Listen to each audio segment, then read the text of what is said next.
Meghwal ji is taking points. Yeah, okay. No, just reconfirming. That's all. No, lunch break. Yeah. Just. Okay.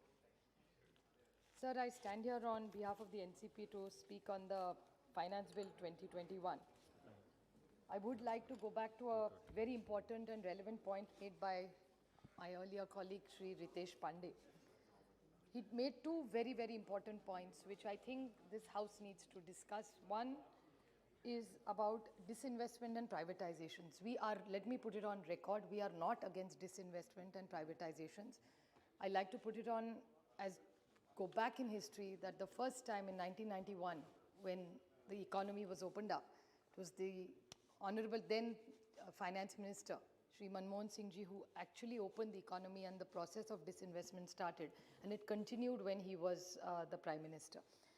But I have very serious concerns, because yesterday also in the debate, the Honorable Finance Minister, she gave a very detailed reply about LIC and insurance. My only question to her was, which is my personal concern, like it is Mr. Pandey's, that are we hurting the economic sovereignty of our state, of the country, at the rate we are accelerating this pace? We are not against. Nirmala ji knows my view. She was present here yesterday when I spoke. But I would like her to clarify, because it sends a signal to the nation, because like a lot of members yesterday said, that which you also repeated, that you're not selling the family silver. So if you're not selling the family silver, all the symptoms that you're showing to us are triggering us to understand so. So will this kind of investments and opening up with such large extents, like if you open like a LIC, as we explained, from 26 to 49 to 74, which is absolutely fine, but how will you aggressively stop foreign investment? I talked about not any particular country, but I'll give you a small example of China. My colleague once, Krishna Reddy, spoke about loans given by China online. And a lot of people in Andhra and Maharashtra have had huge distress issues because of these loans which are online, which were Chinese apps, which you have already banned.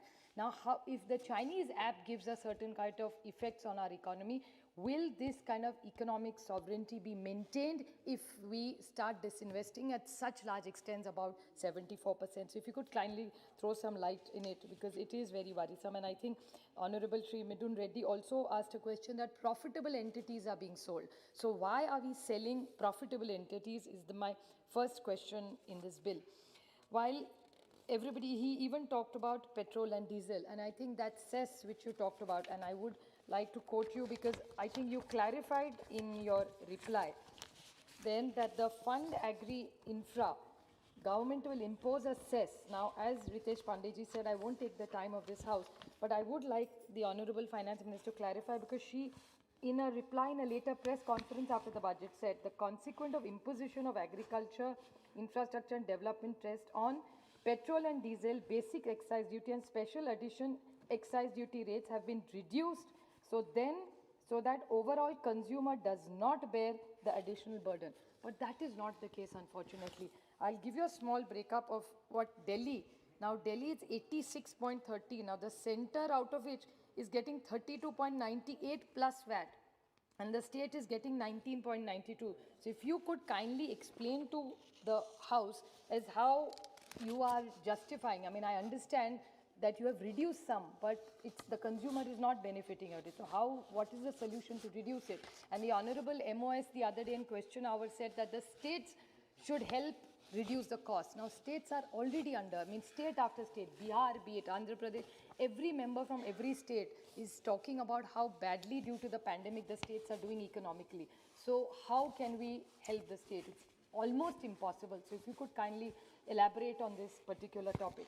In the finance bill, there are 2 or 3 issues I'd like to highlight. Is in the interest of employees, EPF contribution extending over 2.5 are now taxable. In these challenging times, do we really need even this one tax to be added? If you could kindly clarify. And everybody is praising you for not increasing income tax. It's a welcome step. But at the same time, in these challenging times, maybe decreasing also could have been a solution because of the pandemic more so. And globally, taxes are going down. So why are we taking such regressive step or even stabilizing? And another, insurance payment received under unit-linked insurance policy now can be taxed as capital gain under the 2021 bill. Now, during the pandemic, can you kindly clarify why are we taxing this? Because it presently, any sum received under this was exempted by the 10 into bracket 10D, where the premium payable during the term policy does not exceed 10% of the capital sum. So if you could kindly clarify what is the real logic during the pandemic more. So I understand you have to balance, there are expenses, but during the pandemic, would this really be the right decision in the larger interest of people? There is the tax incentive which is done for the International Financial Services Center. Even at that time, we've debated this bill several times together. Maharashtra should have got it versus Gujarat got it. Now that's all redundant because it's already gone to Gujarat.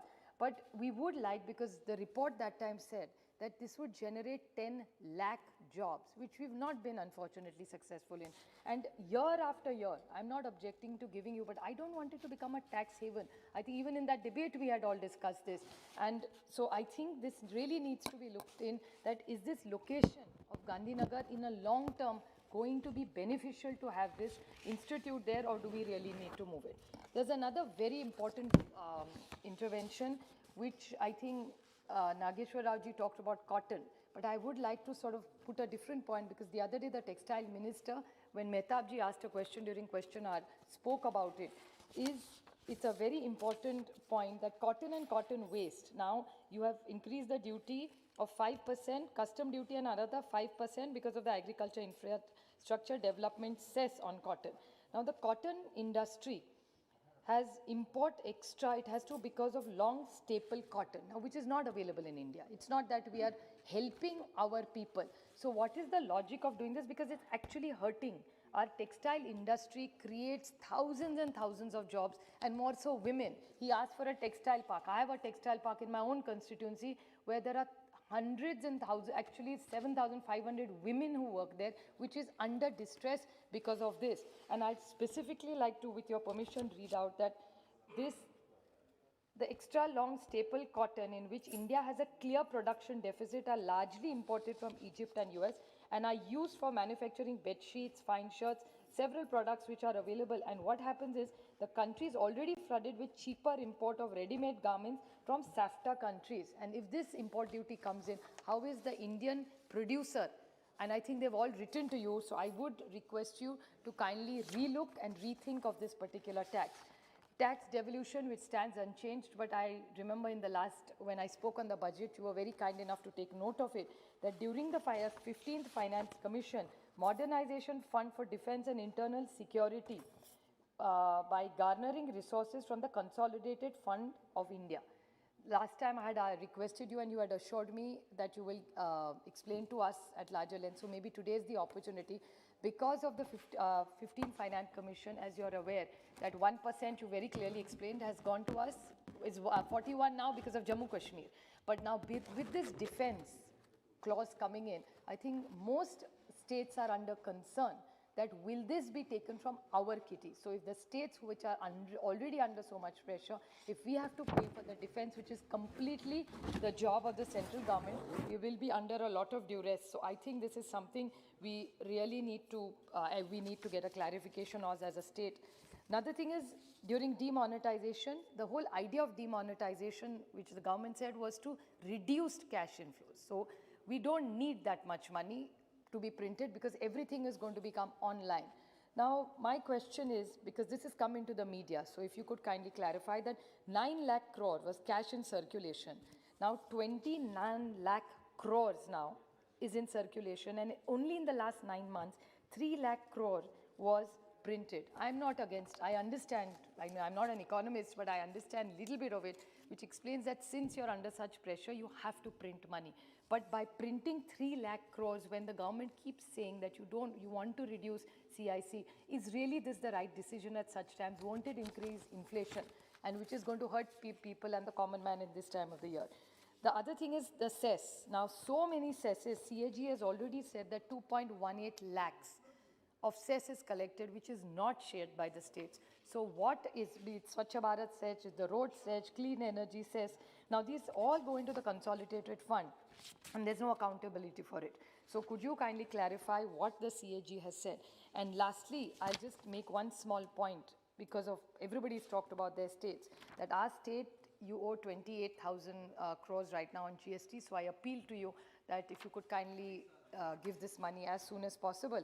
And a small issue, which is the PMC bank issue, which is still pending because those depositors are absolutely struggling. You specifically brought a bill in banking regulation to bring in changes for the PMC bank, which is not. I know it's not concerning to this financial bill, but I took this opportunity because eventually the finance bill is for the next whole year for everybody to get their rights, put prices in place, and for development. So if all the stakeholders are not included, and PMC are large stakeholders, all these depositors are very poor people, and I think we really need to address this PMC issue. I hate to keep raising it. The faster you resolve it, I'll really not have to raise it. So I urge the Honorable Finance Minister to look into our state issues and all the cooperative federalism that you talk about. I think it's really the taste in, not in just baking the pudding, but eating it. So I think the states are all in one voice asking for central government to help us. And I'm sure in this finance bill, you will control your spending and make sure all the states get their rights and bring inflation down, especially in petrol, diesel and LPG prices. Thank you. Shri